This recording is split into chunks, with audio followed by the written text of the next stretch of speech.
എൻ്റെ പേര് അർജുൻ. ഒരു ദിവസം ഞായറാഴ്ച രാവിലെ എഴുന്നേറ്റ് ഞാൻ വീടിൻ്റെ മുറ്റത്തൊന്ന് നോക്കുമ്പോൾ അച്ഛൻ ഫോണിൽ ചിറ്റപ്പൻ്റെ അടുത്ത് പെട്രോളിൻ്റെയും ഡീസലിൻ്റെയും വിലയെപ്പറ്റി കത്തിക്കയറുക. ഞാൻ നോക്കുമ്പോൾ അന്താരാഷ്ട്ര വീടിനെ പറ്റി സംസാരിക്കുന്നു, GST പറ്റി സംസാരിക്കുന്നു, ടാക്സ് അത് ഇതെന്ന് പറഞ്ഞ് കത്തിക്കയറുക. വീട്ടിലൊരു വണ്ടി പോലും ഇല്ലാത്ത അച്ഛനും 40 വർഷമായിട്ട് സൈക്കിൾ മാത്രം ചവിട്ടുന്ന ചിറ്റപ്പൻ എന്തിനാണ് ഇതിനെപ്പറ്റി സംസാരിക്കണതെന്ന് എനിക്ക് മനസ്സിലായിട്ടില്ല. അങ്ങനെ രാവിലെ തന്നെ ആയതുകൊണ്ട് നല്ല വിശപ്പുണ്ടായിരുന്നു. ഞാൻ നേരെ അടുക്കളയിലേക്ക് പോയി. ചെന്ന് നോക്കുമ്പോൾ അമ്മയും ടെൻഷനിൽ.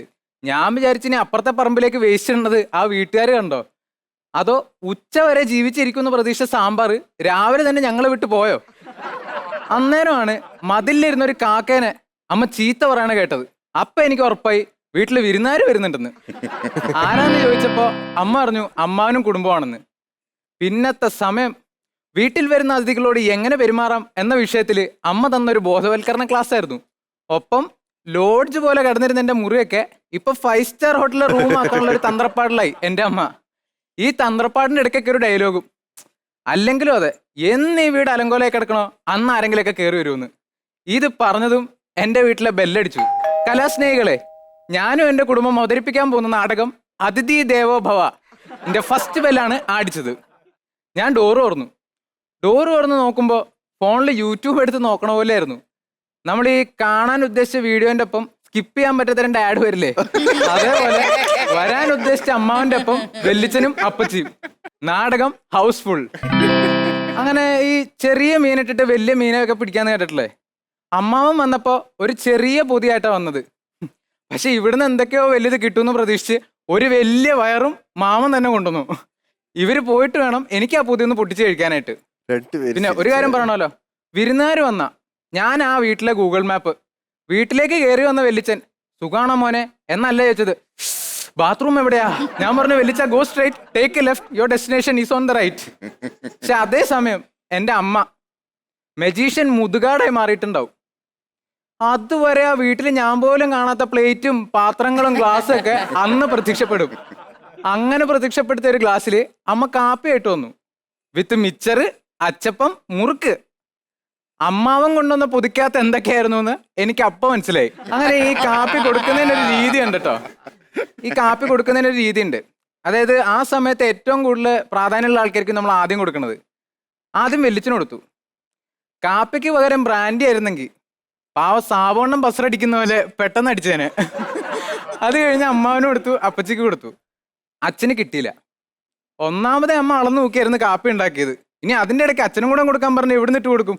അന്നേരം തന്നെ അമ്മാവൻ്റെ അടുത്ത്, നിങ്ങൾ വരുന്നതിൻ്റെ ഒരു 10 മിനിറ്റ് മുമ്പേ ചേട്ടൻ കുടിച്ചോളൂ, നിങ്ങൾ കാപ്പി വേണോ? വേണോ? വേണ്ടല്ലോ.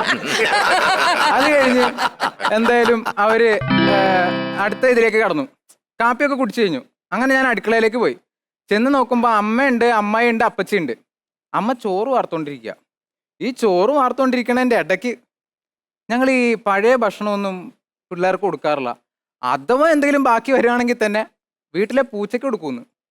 ആ പൂച്ചയുടെ പേരാണ് അർജുൻ. എന്തായാലും ഉച്ച സമയമായി. ചിറ്റപ്പനൊക്കെ അവിടെ കിടന്ന് കൂവുക വിശന്നിട്ട്. ഞാൻ ചെന്ന് നോക്കുമ്പോൾ ഡൈനിങ് ടേബിളൊക്കെ സെറ്റ് ചെയ്തു, ചോറും കറിയൊക്കെ കൊണ്ടുവച്ചു. ഇനിയാണ് കസേര കളി. ഞങ്ങൾ 2 ടീമായി തിരിഞ്ഞു. ഈ ടീമും ആ ടീമും. ഞങ്ങൾ അവരുടെ അടുത്ത് നിങ്ങൾ ഇരിക്കിരിക്കിരിക്കിരിക്കിരിക്ക്, അവർ ഞങ്ങളുടെ അടുത്ത് നിങ്ങൾ അത് ഇരിക്കിരിക്കിരിക്കിരിക്ക്. ഈ കളിയിൽ തോക്കണവരായിരിക്കും ആദ്യം കസേരയിലിരിക്കണത്. അങ്ങനെ അവരെ തോപ്പിച്ചു കസേരയിലിരുത്തി. ഇനി വിളമ്പാനായി അടി.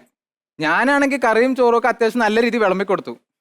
സ്നേഹം കൊണ്ടാന്ന് വിചാരിക്കും. അല്ല, ഈ കറി ഇനി ഈ വീട്ടിലിരുന്ന അടുത്ത 3 ദിവസം 3 നേരവും ഈ പൂച്ചയുടെ അവസ്ഥ ഒന്ന് ആലോചിച്ച് നോക്കുക. എന്തായാലും അത് കഴിഞ്ഞ് ഭക്ഷണമൊക്കെ കഴിഞ്ഞു. അന്നേരമാണ് ഞാനൊരു കാര്യം ശ്രദ്ധിച്ചത്. അമ്മ ഉണ്ടാക്കിയ അവിയലിന്റെ അവസ്ഥ എന്ന് പറഞ്ഞാൽ ഇപ്പോഴത്തെ ക്ലബ് ഹൗസ് ആപ്പിന്റെ അവസ്ഥ പോലെയായിരുന്നു. ആദ്യമൊക്കെ എല്ലാവരും അങ്ങ് എടുത്തു. പിന്നെ എല്ലാവർക്കും അതങ്ങ് മടുത്തു. എന്തായാലും ഞങ്ങളുടെ നാടകം ക്ലൈമാക്സിലേക്ക് കടന്നു. അമ്മാവൻ തിരിച്ച് വീട്ടിൽ പോണ കാര്യം മറന്നിരിക്കുകയായിരുന്നു. പക്ഷെ ആ മറവിക്കും എൻ്റെ അമ്മയുടെ കയ്യിലൊരു ചികിത്സ ഉണ്ട്. ഓ, സമയത്രയായില്ലേ, ഇനിയിപ്പോൾ നിങ്ങൾ അത്താഴമൊക്കെ കഴിഞ്ഞിട്ട് പോയാ മതി കേട്ടോ. എന്നിട്ടും മരക്കാറ് സിനിമ പോലെ ഇപ്പൊ ഇറങ്ങും എന്ന് പറയുന്നല്ലാതെ ഇവരിറങ്ങുന്നില്ല. മൊത്തം 1.5 മണിക്കൂർ കഴിഞ്ഞാണ് എൻ്റെ ഇക്ക ഇവരിറങ്ങിയത്. ചെന്നിട്ട് ടാറ്റയൊക്കെ പറഞ്ഞു. എന്നിട്ട് ഇതേ നാടകം അവരുടെ വീട്ടിൽ അവതരിപ്പിക്കാനുള്ള ക്ഷണക്കത്തും തന്നു. അപ്പോഴാണ് എൻ്റെ അമ്മ അബദ്ധത്തിൽ 2 ദിവസം കൂടെ കഴിഞ്ഞിട്ട് പോയാൽ പോരായിരുന്നു എന്ന്. 2 മാസമായി. പോയിട്ടില്ല. ഇവിടെ ഷൂട്ടിന് വരുമ്പോഴും അവരെന്റെ വീട്ടിലുണ്ടായിരുന്നു. ഇത് ടെലികാസ്റ്റ് ചെയ്യുമ്പോഴും അവരെന്റെ വീട്ടിൽ തന്നെ കാണും. ഇതാണ് ഈ കാരണവന്മാര് പറയണത്.